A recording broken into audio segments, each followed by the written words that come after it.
Cámara. Y en este caso sería 18-18. 16 para Carlos Mesa y 2 para Óscar Ortiz. Entonces la oposición se dividiría en 16 más 2, 18. Y el MAS tendría también 18. En ese caso no sé cómo se elegirían las presidencias, porque realmente podría haber un momento ahí de impasse, ¿no? De que ninguna de las dos partes ceda. Realmente podría ser algo que no hemos tenido en el pasado. Reitero la composición. Con esta encuesta, con los resultados, Mesa tendría 16 senadores, Óscar Ortiz 2 y el MAS tendría 18. Entonces, por eso es que la suma de oposición 18, ¿no? 16 más 2, y por el otro lado el MAS 18. Claro, pero a ver, es que lo que pasa es que si Mesa tiene solamente 16, apuntaremos a que Mesa tiene 16. Sí. Aquí se cumple lo que andaba diciendo hace un ratito, de que el mimado del asunto, el ñañay, así dicen, ¿no? Ñañay dicen en Potosí, dicen, ¿no? Mi ñañay, ¿no? Va a ser Óscar Ortiz. Exactamente. Ahora, no puedo pensar en la posibilidad, pero todo es posible en política, de que Óscar Ortiz al final termine apoyando al MAS. Nunca se puede decir que no, pero sería una decisión muy riesgosa para un líder opositor, ¿no es cierto?, que tiene 2 senadores, que son 2 senadores de oro, en este caso, apoyar al partido que has combatido, ¿no es cierto? Por lo tanto, pienso yo que más bien se trataría de unir a la bancada de Mesa, ¿no es cierto? Y más bien ahí tener una importancia y decir, bueno, yo tengo los 2 que son más importantes, ¿no? O, si no es una decisión de corrido por los próximos 5 años, Ortiz podría hacerse el delicioso, agarrar y decir, a ver, no sé a quién voy a apoyar en cada momento decisorio ahí en la Cámara de Senadores y juegue a un lado y al otro. Mira, exactamente. Qué cosa. Exactamente. Bueno, ese es un escenario, John. El otro escenario, el mejor escenario para el MAS, porque este es el mejor escenario para la oposición, porque como es una encuesta hay que también ver que no es un resultado electoral, por Dios, ¿no es cierto? Eso va a ocurrir el 20 de octubre, sería una irresponsabilidad. Son escenarios, son posibilidades, ¿no es cierto? Son análisis, para que la gente lo entienda bien, son opciones. Entonces, este es uno. El otro es que el mejor para el MAS es que obtenga 21 senadores, Carlos Mesa 13 y siempre Óscar Ortiz 2. En ese caso, para el MAS va a ser fácil elegir a su directiva, en fin, pero no va a tener los 24 senadores que es los 2/3, ¿no es cierto? Que esa es una cifra importante. Tanto en la Cámara de Senadores como en la Cámara de Diputados parece ser que el MAS, según las encuestas, va a ganar, pero va a estar muy cerquita del 50%, 50 y pico por ciento, ¿ya? Por ejemplo, en el caso de senadores hasta podría haber un empate, ¿no? Si recordamos, John, el 2002, cuando había que elegir al defensor del pueblo después de que doña Anita Campero terminó su gestión, el MNR, Sánchez de Lozada, que estaba en el poder, quiso elegir a un nuevo defensor y su mayoría tenía la misma situación. Por un voto no podían elegir. Si se acuerdan, el ex ministro Carvajal de Educación renunció al ministerio porque era senador. Renunció al ministerio, se habilitó como senador que había sido, votó a favor del candidato del MNR, que no me acuerdo quién era, renunció a la senaturía y volvió a ser ministro de Educación. Porque era así, con las pinzas, con un hito se podía definir. Esta situación para el MAS, aunque podrían tener mayoría, no es una situación buena, porque si alguien se resfría, si Adriana Salvatierra se tuerce el tobillo o lo que sea, ya no tienes esa posibilidad de dominar el Senado. A ver, ¿no una cosa, aclarémosle a la gente, es la mayoría simple. En la Cámara de Senadores 19 tienes mayoría simple. Exacto. Pero con mayoría simple no puedes ir a hacer una aplanadora para aprobar, digamos, las cosas que quieras. Tienes que tener 24, que son 2/3. Exactamente. Por los dos lados, con los números que arroja esta encuesta, y con esas posibilidades que tú prevés pueda pasar todavía en el tiempo, en los dos, el MAS ya no tendría 2/3 en el Senado. Exactamente, no tiene 2/3 en el Senado y por lo tanto le va a ser difícil dominar el legislativo. Por eso digo, nadie puede resfriarse, ¿no? Todos tienen que estar atentos, todos tienen que ir a las sesiones. Ya no es una aplanadora, lo mismo en la Cámara Baja. Pero también hay que hacer una observación que creo que es importante. Faltan 90 días de campaña y es posible más bien que la oposición logre revertir esta situación de las encuestas y que Mesa pueda subir y Evo bajar. En ese caso tendríamos una situación un poco contraria, que sea Mesa más bien el que tenga una leve mayoría en el legislativo. Pero yo me he referido a las encuestas actuales, a las que hay actualmente, y según esas encuestas, que todo puede cambiar, no quiero ser un derrotista ni tampoco saber lo que está sucediendo y no tengo una bola de cristal, pero basándome en las encuestas, en lo que ha salido hasta ahora, no solamente esta última, sino otras varias, es que es posible que el MAS mantenga una mayoría, pero una mayoría frágil. En la Cámara de Diputados son 130 los diputados. Espera, vamos a hablar de la Cámara de Diputados Perfecto. enseguida. Nos tomaremos un vasito de agüita porque eso está sumamente interesante. La gente debe estar, ¿no? Con todo esto. Villa Santa, el placer de beber agua. Es de la Cascada, orgullosamente boliviano. Raúl Peñaranda, periodista, nos acompaña en este su análisis. Una pausa y hablamos de cómo estaría compuesta la Cámara de Diputados. ¿Muy bien? Ok, espérenos por favor, 11:05. Raúl Peñaranda, periodista, ahora con su emprendimiento de Brújula Digital. Usted pone en el internet Brújula Digital y encontrará una página sinceramente buena con noticias todos los días. Raúl, ¿qué podría pasar con estos datos que tú manejas, estás interpretando de acuerdo a la primera encuesta en la Cámara de Diputados? A ver, la Cámara de Diputados es más difícil de analizar que la de senadores, porque la de senadores es solamente 4 senadores por departamento. Por eso 9 departamentos, 9 por 4, 36. O sea que es más fácil esa predicción. Pones los datos de la encuesta y es mucho más fácil. En el caso de diputados puede haber un margen de error mayor. Pero en diputados son 130 diputados entre plurinominales, los de lista, y uninominales. ¿Cuál es la diferencia entre uninominales y plurinominales? Los uninominales son los que, por ejemplo, en la circunscripción 7, que es de la zona sur de La Paz, yo voto directamente por los candidatos que me interesan a mí. Sé sus nombres y puedo votar directamente por ellos. Los plurinominales son los de lista. Hay una lista que al votar por el candidato a presidente, también estoy votando por candidatos plurinominales, ¿no es cierto? Entonces, Mesa tiene una lista, Morales tiene una lista, Ortiz tiene una lista. Esos son los plurinominales. Y dependiendo cómo les va en cada departamento, si les va muy bien, arrastra más la lista, ¿no? Si les va muy mal en un departamento, tal vez no arrastre ninguno. Por ejemplo, por poner un candidato pequeño, no sé, diremos Patsi en Santa Cruz, obviamente no va a tener ningún candidato elegido plurinominal en Santa Cruz, porque tiene tan poquito voto ahí que no alcanza a arrastrar a nadie en su lista. Entonces son los de lista y los uninominales. Son 130 en total. Con 66 se hace simple mayoría, ¿ya? Con 66. Ahorita el MAS tiene más de 100, ¿ya? Más de 100, o sea, es una aplanadora ahí, ¿no? En este momento, en este gobierno tiene más de 100. Han habido algunas defecciones, también han ganado otros, han perdido, pero creo que tienen 105. O sea, es una aplanadora de 130, justamente esos 2/3 de los que se está hablando, ¿no? Ahora podría tener alrededor de un poco más de los 65, que es el 50%, digamos, llegar a 70%. Por lo tanto, igual es una cantidad mínima para controlar la Cámara. En ese caso, el vicepresidente de la Cámara de Diputados ya sería de la oposición. Entonces, si el presidente por alguna cosa tiene que ausentarse, es el vicepresidente, que sería de la oposición, el que conduciría la sesión. Entonces ahí el vicepresidente, que es, digamos, opositor, puede tomar otras decisiones. O sea que la cosa no está fácil para el MAS. Igual, nadie, en esta situación, nadie puede resfriarse, nadie puede chacharse, nadie puede...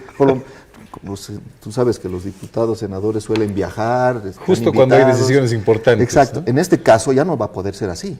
Porque realmente cuando tengan que elegir o tengan que decidir algo importante, ¿dónde está nuestro diputado fulano? No, lo invitaron a Uruguay. ¿Cómo que lo invitaron? Porque va a ser muy escasa la diferencia, creo yo, con esta Con estos datos el MAS tendría 70 en diputados. Alrededor de 70, Alrededor de 75. 70. ¿Cuánto tendría Mesa? Bueno, es difícil saber porque la suma de Ortiz y Mesa es lo que yo he calculado. Entonces, más o menos, ese cuadro lo he dejado allá en mi computadora que está allá. Traigan la computadora un segundito, por favor, a mi equipo de piso, gracias. Muy amable. Por favor, gracias. Así tiene que ser, ¿no? ¿Lo ve? ¿Verdad? Exactamente. Claro. Porque después se va a bajar y me va a agarrar a golpes, como hemos visto hace rato. La hojita que está Pasa, ahí. Pasa, Pablo, por favor, gracias. Esa hojita. Pasa, tranquilo, no importa. Que conozcan tu mano, padre. Exactamente. Gracias. Muy amable. Entonces, más o menos, Ortiz y Mesa sumados tendrían 60. ¿ya? Ortiz y Mesa sumados tendrían 60. 60. Ya. Realmente sería irresponsable, John, decir cuánto cada uno. Hay uninominales, quién va a ganar en la zona sur acá de La Paz, quién va a ganar en Yungas, quién va a ganar... Bueno, en el Chapare van a ganar seguramente los del MAS. Sería realmente muy audaz ya dar cifras muy concretas, ¿ya? Porque lo que da la encuesta es insuficiente pero para alrededor, eso. más Pero o menos. más o menos, yo calculo que más o menos el MAS va a tener 70, ¿ya?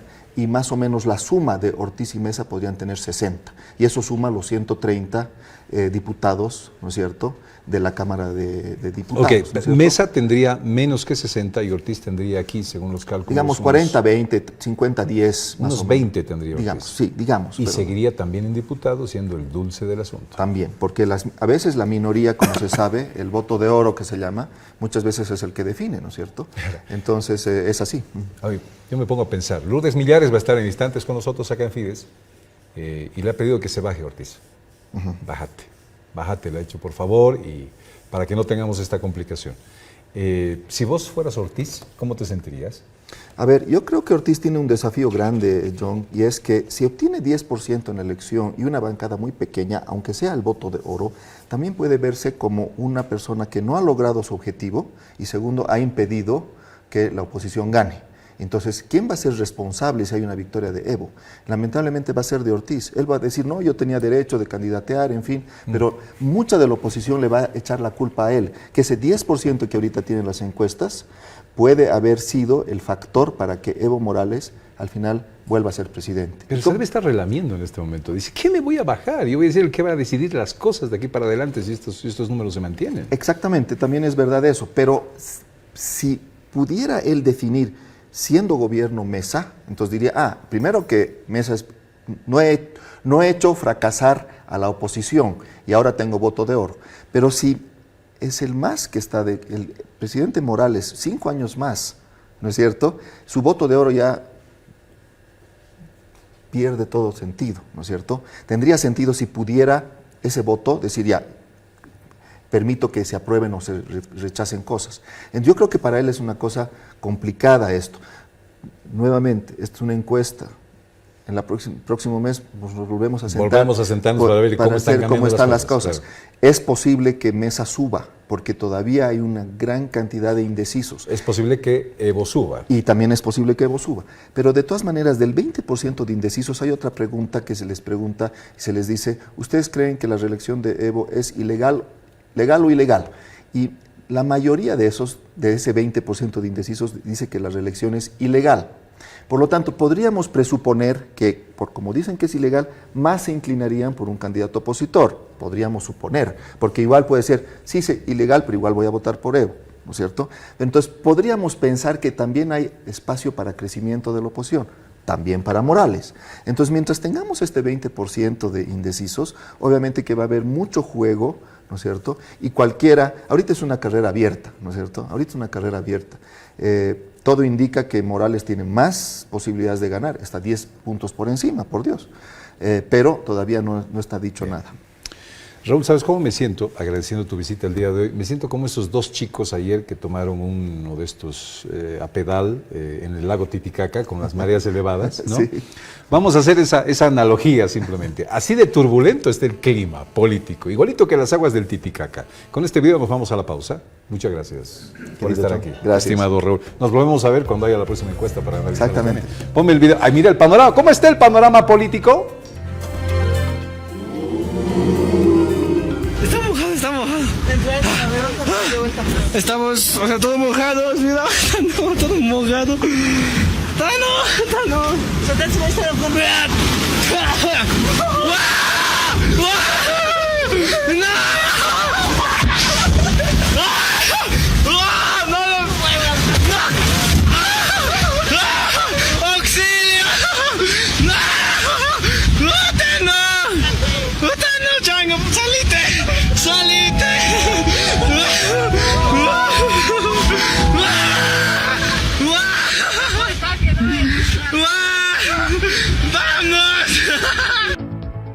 gracias, Julius, como todos los días. Y gracias también al doctor Franklin Gutiérrez, abogado, que nos visita en Antes de Mediodía hoy. Doctor, ¿cómo está? Muy bien, John, gracias por la invitación. El tema en la boca de todo el mundo es la sentencia a Montenegro. La sentencia a Montenegro. Le propongo hacer un juego. Me encanta ponerme siempre de los dos lados, pero además hay que hacerlo en materia periodística para tratar de entender cómo están reaccionando los actores y los protagonistas Claro en la que sí. historia. A ver, voy a tratar de partir por esta lógica, la lógica que me imagino está en la cabeza de quien juzgó a Montenegro. Primero, un juicio abreviado.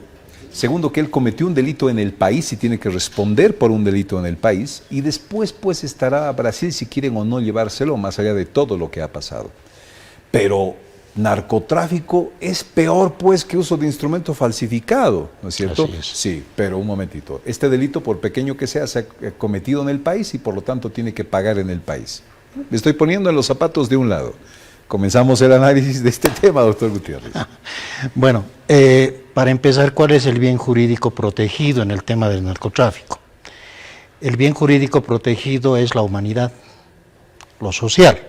Y no hay que olvidar que estamos en un Estado social de derecho, donde el derecho penal protege los intereses de la sociedad y de la humanidad. Por lo tanto, en los delitos de falsedad, de falsificación de documentos, el bien jurídico es concreto, es menos reducido. Si bien es la sociedad, pero su campo de acción y de protección es más limitado, y bajo el principio de ponderación, lo que el juzgador debe hacer es primero analizar cuál es el bien jurídico protegido en un delito transnacional como es el narcotráfico, la humanidad, primero. Segundo, si él ya fue juzgado en el Brasil por un delito transnacional, ¿no es cierto? Y pensando en un Estado social de derecho y en la humanidad, lo más lógico y lo más razonable es lo que debería haber hecho el Estado boliviano, ya no el juez, porque estamos hablando del Estado boliviano, es decir, lo entregamos al Brasil porque está el bien jurídico mayor, que es la humanidad. Ah, bien jurídico mayor. Claro, que es la humanidad. Por lo tanto, los delitos que son menores ya no tienen relevancia frente a un delito transnacional.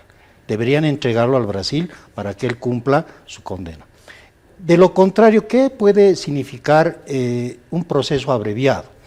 Un proceso abreviado que ya en el contexto internacional se lo ve como algo inconstitucional y a la vez inhumano, porque los procesos abreviados sirven para negociar la pena, o para extorsionar, o para lograr la persecución a otra persona.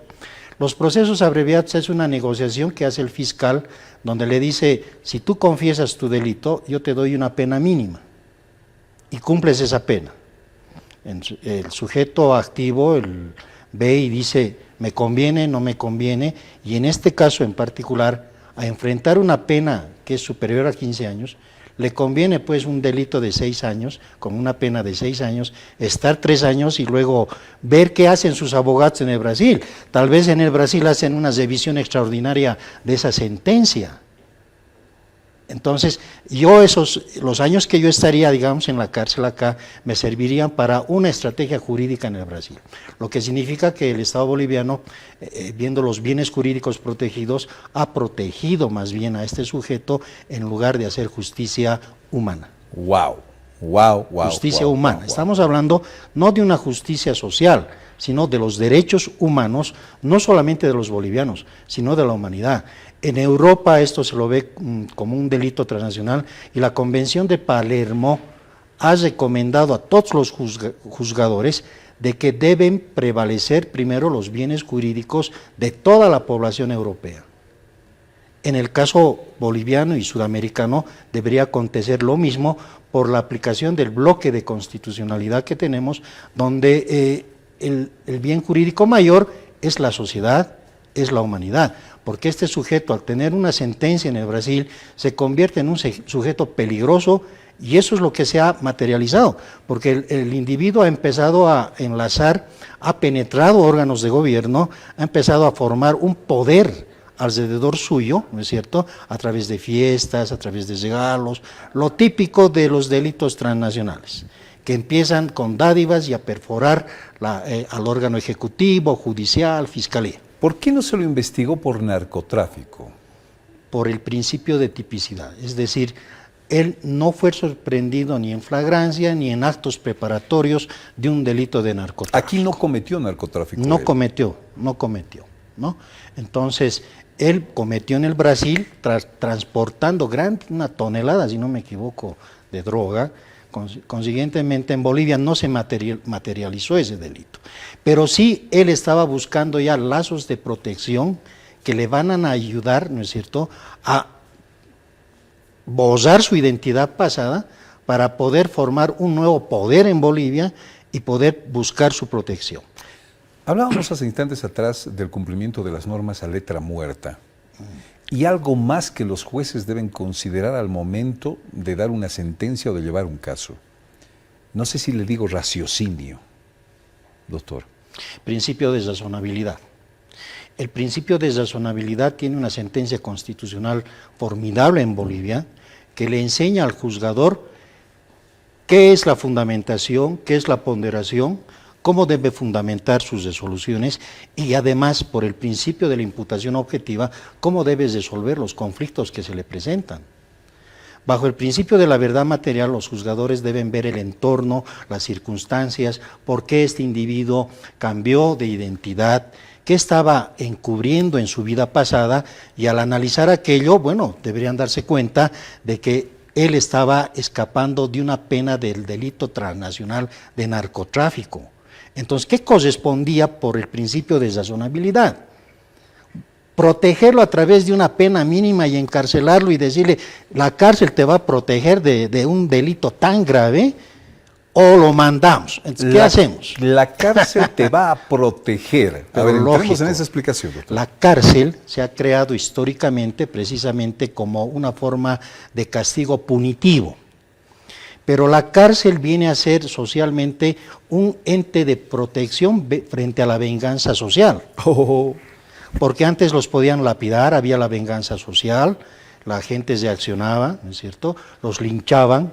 La palabra linchamiento viene de un término lynch, porque en el Far West de Estados Unidos había un tipo mafioso que atracaba, asaltaba las caravanas y decían, bueno, ¿quién es ese? Es apellida Lynch. Cuando el pueblo enfurecido dice, el sheriff está comprado, no hacen nada, este compra a todos. Va el pueblo, lo ejecutan, lo capturan y lo linchan. De ahí viene el término linchamiento. Entonces, esa es la venganza social. Entonces, la venganza social dice, bueno, no, lo encarcelaremos porque esto lo van a matar. Déjeme ver cuál es el racionamiento último, apoyado un poquito en los efectos que debe tener en el campo jurídico esta decisión. Quiero decir, ¿cómo estarán pensando los abogados? En decir, qué barbaridad, ¿no es cierto? Después de todo esto, ¿cómo un juez va a fallar así, de esta manera? Y la población en sí, que ahorita tiene en la cabeza que tenemos una justicia que ha protegido a un narco del Brasil, tenemos una justicia que ha arreglado con él protección, ¿no es cierto? Y tenemos una justicia que está de lo peor. O sea, me imagino qué estarán diciendo el tema de los abogados. Pero la conclusión final es que en este momento esta ha sido una estrategia jurídica, parece ser que ha sido una estrategia jurídica, donde él está a buen resguardo, claro, en una cárcel para no ir a cumplir una pena, una sentencia o ser procesado por un delito narcotráfico. Claro que sí, pero hay que diferenciar bien. El procedimiento del proceso abreviado encuentra primero una conversación entre este sujeto Montenegro y el fiscal. El fiscal es el competente para negociar la pena e introducirle al juez y decirle, señor juez cautelar, hemos llegado a negociar con el señor Montenegro y hemos llegado a una salida alternativa al proceso. Se va a someter al proceso abreviado, ha reconocido que ha cometido el delito, por lo tanto hemos negociado la pena y es 6 años. El juez, bajo el cumplimiento del procedimiento penal, no puede decir no. Entonces, ¿de quién está más la balanza de culpabilidad en la mala aplicación de la norma del derecho penal internacional? En la Fiscalía. En la Fiscalía, porque el juez lo que tiene que hacer es cumplir el procedimiento. Le pregunta a Montenegro, ¿usted acepta el proceso abreviado? ¿Va a estar 6 años? ¿No va a ir a juicio? Montenegro sí dice, bueno, sí, no, yo confieso, yo quiero estar acá. Ah, ya, bueno, el juez no tiene más que dictar una sentencia aceptando el proceso abreviado. Pero para el contexto del derecho penal internacional, eso es reprochable. Para el contexto interno, Eso es cumplimiento del procedimiento. ¿Cómo nos estarán viendo afuera? Claro, pero el Estado boliviano, por la imagen del Estado boliviano, debería tomar otro tipo de conducta. Decir, no, acá son delitos menores, él tiene un delito mayor, el bien jurídico mayor hay que proteger, que es de la humanidad, extradítenlo. Esa sería una solución razonable bajo principio de ponderación. Un tipo que puede matar 10 personas y va a la cárcel por robar 2 panes. Creo que ese es un ejemplo que podemos hacer. O sea, Sí. en realidad en Montenegro no ha matado, no, pues ha matado. El narcotráfico mata, ¿no? Y mata en vida Lógico. también. Pero Es un entonces, delito de peligro. aquí, ¿qué vamos a juzgar? ¿Cuál es el peor? ¿Lo que mató a 10 personas o robarse 2 panes? Claro. En una lógica de comparación, no sé si usted me acepta esta lógica y es buena, eso es lo que está pasando. Sí, el Tribunal Constitucional ha llamado a lo que tú dices principio de ponderación. Lo que se llama es ponderar la conducta de Bolivia frente a la conducta que realizó él en el Brasil, bajo además una organización criminal. Uno pondera y dice, es mejor que yo lo proteja bajo un delito menor acá, y si ya tiene sentencia en el Brasil, por ponderación, que es más grave, es mejor que yo lo extradite, por la imagen misma de Bolivia y por el bien jurídico protegido mayor que es la humanidad. Y la Constitución, en el artículo 1, establece que estamos en un Estado social, democrático, de derecho y plurinacional. Para concluir la entrevista, ¿sabe qué sensación hay en el ambiente en este momento? De que el Estado boliviano protege a los narcos. Así de sencillo. Muchas gracias, doctor, por venir. Bueno, John. Le agradezco por este análisis. Es el doctor Franklin Gutiérrez. A la vuelta, es del partido de Ortiz. Está con Ortiz y le pide a Ortiz se baje de la carrera electoral. ¿Quién es? La conocerá a la vuelta. De la audiencia ahora, sí. Bueno, charlando un segundito aquí con mi equipo en el canal y en la emisora también acerca de esta cobertura periodística que tenemos todas las mañanas. Son 7:38, me acompaña la señora Lourdes Millares desde la capital del estado. Señora Millares, un gusto saludarla. La estamos viendo ahora y estamos compartiendo con usted ya estos minutos que vienen. Buenos días. Buenos días, John, un saludo muy cordial y por supuesto es un gusto estar en contacto con usted. Señora Lourdes Millares, unas opiniones van por el camino de entender, por ejemplo, cómo puede ser posible que una correligionaria, alguien que sigue, digamos, al partido, la ideología de Bolivia, dice no, como le pida al candidato Ortiz que se baje, por ejemplo, de esta carrera electoral. Esto ha sido motivo de comentario y claro, que lo diga alguien cercano le da un valor agregado. Esto pasó en las últimas horas de lo que usted dijo, señora Lourdes Millares, y le invitamos estos minutos para que nos explique esta lógica de lo que usted expresó en las últimas horas. Adelante, por favor. Bueno, se trata, John, de una disidencia democrática al interior del movimiento demócrata social. Lo que está absolutamente claro es que yo soy parte de la construcción de este partido político. Lo pensamos, lo articulamos, lo trabajamos juntos en todo el país y creo que hay un tema que es absolutamente claro. Los objetivos que se trazaron para lograr que el movimiento demócrata social llegue al poder, gobierne el país, son objetivos que los teníamos claramente visualizados y trabajamos durante muchos años para ello. Sin embargo, las actuales circunstancias, la coyuntura actual que está viviendo el país, creo que han configurado un escenario político que no le es favorable al movimiento democrático social que va con la sigla de Bolivia dice no. Y este es un tema muy duro, es un tema muy difícil internamente. Yo lo había advertido en la reunión del Comité Ejecutivo Nacional cuando se había establecido la política de alianzas, cuando preliminarmente se informó de que el acuerdo con Carlos Mesa no estaba avanzando y que había una probabilidad muy alta de que eso fracase o prácticamente ya había fracasado.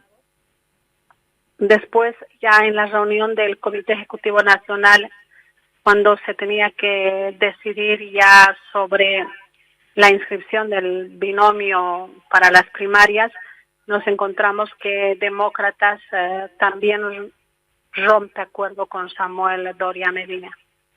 Entonces ahí ya la situación era mucho más complicada cuando nos informan de que los candidatos que se ponían a consideración del Comité Ejecutivo Nacional eran Óscar Ortiz y Edwin Rodríguez. Mi persona discrepó, como discrepó también en la reunión anterior en la que yo establecí una posición muy clara en torno a que Demócratas debía ser parte del esquema mayor, es decir, debía ser parte del bloque que tenga posibilidades de ganar las elecciones generales.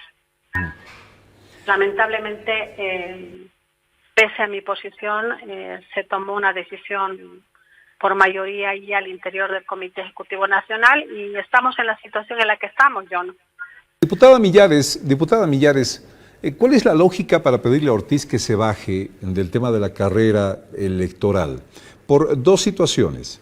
Él estaría perjudicando, estaría ayudando a Evo Morales a que pueda ganar las elecciones por un lado, pero por el otro, en el análisis que se hace de los primeros números de estas encuestas que recientemente se dieron a conocer, él no sé si ganaría, porque sería una especie de dulce en el asunto en la nueva composición de la Asamblea Plurinacional, por ejemplo. Con estas dos esquinas del análisis, pedirse que se baje. Bueno, está claro, John, que así como están planteadas la intención de voto en las encuestas anteriores y en la última encuesta, se tiene una evidencia que es absolutamente innegable. La dispersión del voto, la división del voto de la oposición tiene un beneficiario, se llama Movimiento al Socialismo, se llama Evo Morales Ayma y Álvaro García Linera.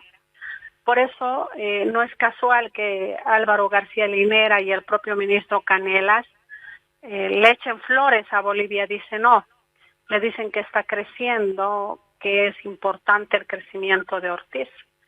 Lo que es claro es que esta división de voto le está permitiendo al MAS tener una diferencia de 11 puntos al segundo y obviamente está poniendo un escenario electoral fácil, casi ya de consolidación política para favor del movimiento al socialismo. La Constitución Política del Estado dice que para que no haya segunda vuelta y la elección se define en primera vuelta, lo que tiene que haber es el primero debe llegar al 40% de la votación y debe distanciarse del segundo con un 10%. El 37% que tiene el MAS, más los 11 puntos de diferencia que tiene con Carlos Mesa, solamente al MAS le faltan 3 puntos para evitar la segunda vuelta. Y yo he sido clara, John. Aquí hay un tema claro. Yo creo que las actuales circunstancias que está atravesando el país no dan para cálculos políticos o para privilegiar intereses particulares de una organización política que busque consolidar una mini bancadita, una bancadita chiquitita para tener una representación parlamentaria en la Asamblea. Yo creo que las actuales circunstancias dan para que el sistema político sea capaz de tomar decisiones estratégicas, inteligentes, y en función de ello admitir por parte de Bolivia, dice no, que no tiene posibilidades de ganar las elecciones. Es duro aceptarlo, pero lo hagamos. Aceptemos de una vez de cara al país que sencillamente la correlación de fuerzas y la situación política del país no da para intentar convencerle al país de que ese 9% va a dispararse, va a lograr alcanzar a Evo Morales Ayma y va a ganar la elección. Eso es un absurdo desde el punto de vista. Diputada Millares, usted que es parte de este aparato, ¿opina la gente que hay una especie de acuerdo, de contubernio, entre Bolivia dice no y el MAS? ¿Usted me dirá? No, yo, en honor a la verdad, yo rechazo categóricamente ese hecho. Yo he trabajado durante muchos años con el movimiento demócrata social y nunca ha habido ningún tipo de acuerdo, ningún tipo de contubernio, ningún tipo de hecho que haya generado una aproximación entre demócratas y el MAS. Si eso hubiera sucedido, tenga la certeza de que yo habría sido la primera en denunciarlo públicamente. Yo no he tomado conocimiento de que eso hubiera sucedido en algún momento y es más, creo que no ha sucedido, John. Diputada Millares, ¿qué garantiza en este caso de la propuesta de que Ortiz se baje, de que ese 9% que representa esa primera encuesta que se lanzó al país pueda pasar a Mesa y no pase a Morales? Se ha hecho encuestas anteriores, John, en las alternativas de si Carlos Mesa no fuera candidato, ¿cuánto del voto de Carlos Mesa migraría a Ortiz? Y el mismo cuestionamiento se ha hecho con relación a si Óscar Ortiz no fuera candidato, ¿qué porcentaje de preferencia o de votos que van a Ortiz irían a Carlos Mesa? Y ahí, John, el resultado es más claro. Migrarían más votos de Óscar Ortiz a Mesa que los votos de Mesa a Ortiz en caso de que no estuvieran en contienda electoral. Y está claro que a veces el propio ciudadano, John, no se da cuenta de lo que significa dispersar el voto. Yo he hecho una suma. El 37% que tiene Evo Morales Ayma, el 26% que tiene Carlos Mesa, el 9% que tiene Ortiz y el resto del fraccionamiento de la votación. Resulta que si no habría el fraccionamiento de voto que tiene que ver con ese 9%, ese 3%, 2%, 1%, 0,5%, ese voto opositor que está claro que no es voto para el movimiento al socialismo, suma 42%. Entonces ahí estaría clara la suma en términos de que el voto opositor es mayor al voto de preferencia del movimiento al socialismo. Otro elemento importante, John, una encuesta anterior preguntaba si usted considera que la reelección de Evo Morales Ayma es ilegal. El 72% de la gente considera que la reelección de Evo Morales Ayma es ilegal. Y si tomamos en cuenta que en el referéndum del 21 de febrero del 2016, el 51% de la población votó no. La pregunta es, ¿dónde está ese 51% que ahora no se expresa en la tendencia de voto hacia los candidatos de la oposición? ¿Está molesto con la oposición? ¿Se ha decepcionado de la oposición? El escenario que ha configurado la oposición ha generado una suerte de desencanto. Yo creo que hay diversos factores. Creo que ahí es necesario que el sistema político tome decisiones de la talla y de la envergadura de gestos de grandeza. Yo creo que es necesario darse cuenta de que podemos cambiar esta situación actual y podemos recuperar el país para que gane el 20 de octubre la tendencia democrática en Bolivia. Diputada Millares, hablando de tendencias, cuál cree que sea esa que está pasando por la cabeza de Ortiz en este momento? Si él llega con este 9% a tener, aunque sea esa mínima representación parlamentaria, ¿no estaría posicionando Bolivia, dice no sería una especie de sabor a victoria también? ¿O definitivamente lo que está en la cabeza es ganar las elecciones? Le escucho con retorno, John, no puedo tener claridad en lo que me está diciendo. Le vuelvo a preguntar una vez más, ¿qué cree que está en la cabeza del senador Ortiz en este momento, el candidato Ortiz? ¿El tema es ganar las elecciones o el tema en todo caso sería posicionar a Bolivia, dice no, lo que sería un sabor por lo menos a victoria y se traduciría con algunos de sus acompañantes en la Asamblea Plurinacional.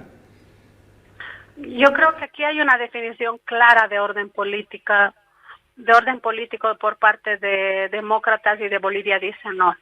Ellos han decidido mantenerse en el espectro político, es decir, consolidar una presencia político-parlamentaria en la Asamblea Legislativa Plurinacional y sobre la base de esa presencia política partidaria con representación parlamentaria reducida, replantear una estrategia política hacia las elecciones del 2025. Y sensiblemente yo creo que ese es el tema de fondo, ¿no? El tema de fondo es lograr una bancada y a partir de ello posicionar la imagen de Óscar Ortiz para viabilizar una futura candidatura de Óscar Ortiz hacia las elecciones del 2025. Y es con eso con lo que yo no estoy de acuerdo, porque creo que los bolivianos debemos poner en este proceso electoral en el que se va a realizar el 20 de octubre todo el empeño, toda la fuerza y toda la convicción democrática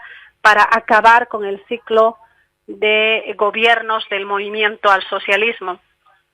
Y que ese objetivo de acabar con el ciclo del MAS y de Evo Morales Ayma en Palacio de Gobierno debe implicar decisiones fundamentales en el escenario político. Por eso creo yo que es mezquino pensar en que cuántos parlamentarios puedo sacar en Santa Cruz, en el Beni, en Chuquisaca, en Potosí, frente a lo que es lo más importante, ¿no? La democracia, la libertad, la institucionalidad democrática de nuestro país. Diputada Millares, mi última pregunta para usted. Si se baja Ortiz, ¿se muere? Bolivia dijo no, se muere el partido del gobernador de Santa Cruz. ¿Sería poner en riesgo también su sigla política, su representación, su vida política dentro de la realidad nacional en un ámbito de toma de decisiones? Si se baja, ¿qué pasaría? ¿Cuáles serían, además solamente de ganar, digamos, en este momento la figura de que está yendo pro ganarle, digamos, a Evo Morales, cuáles serían las otras facturas? Yo creo que hay que estar dispuestos a pagar el precio que se tenga que pagar por recuperar la democracia en Bolivia. Si demócratas en este intento tuviera que perder la sigla, siempre habrá la posibilidad de empezar de nuevo. Le doy un ejemplo. Mi posición política ha logrado un aislamiento de demócratas, un alejamiento de demócratas. Pero yo no pienso que ese sea el fin de mi vida política, como tampoco sería el fin de la vida política de demócratas el hecho de que ahora se repliegue, deje que el escenario político alcance un momento de máxima polarización entre los dos que encabezan las encuestas y siempre habrá, yo digo, la posibilidad de replantear la constitución del proyecto político con el que soñamos y habrá la posibilidad en acuerdos de terciar en las elecciones subnacionales. Por tanto, yo creo que se trata de entender que en política no hay que tomar decisiones desesperadas, sino más bien decisiones estratégicas y pensando sobre todo en los altos intereses del país. Diputada Millares, muchísimas gracias por estos minutos con Fides a nivel nacional. Un abrazo para usted desde Fides Televisión también, que transmitió esta entrevista, y le agradezco mucho por estos minutos hasta la capital del estado. Gracias, John. Buenos días. Las opiniones las tiene usted al final, queridos amigos. Son las 11:55. Ya vendrá en instantes nada más la hora del país. Estábamos hablando de las subidas de las aguas del lago Titicaca y no es para menos la desesperación. Veíamos en algún momento barcazas moverse como si fueran papeles prácticamente. Pero ¿usted sabía que casi alguien se ahogó ayer en el lago Titicaca? Casi alguien perdió la vida en el lago Titicaca por la subida de esta marea del lago. Se lo vamos a mostrar en imágenes, escúchelo en la radio, por favor. Esto sucedió en el lago ayer.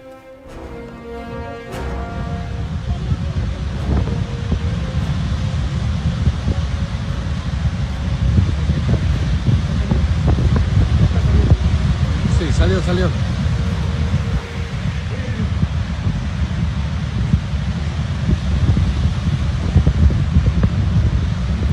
Vamos a volver a ver la del inicio. A ver, peligrosísimo además. Hay un hombre que está prácticamente en el agua, ¿eh? No fue chiste lo de los chicos hace un ratito, con las olas encima. Ok, está en el muelle, está en la parte donde se toman las barcazas, pero el agua llega a cubrirlo. Si no fuera por esas personas que estaban encima del muelle y lo jalaron, esta persona hubiera sufrido serias consecuencias. Tremendas olas del lago Titicaca. Este clima está realmente de locos, déjenme decirle, durante esta semana. Y nos despedimos con lo que comenzamos aquí en AM, con esa temperatura realmente fría en Santa Cruz, con una temperatura de 6 grados centígrados y menos por la sensación térmica de la humedad. Deseándoles a todos una excelente jornada en la tarde y ya preparándonos para el mejor informativo del país, La Hora del País. Un gusto haberles acompañado, amigos. Un día de Dios, buenas noches de Dios. Hasta mañana a las 10:10 con antes de mediodía.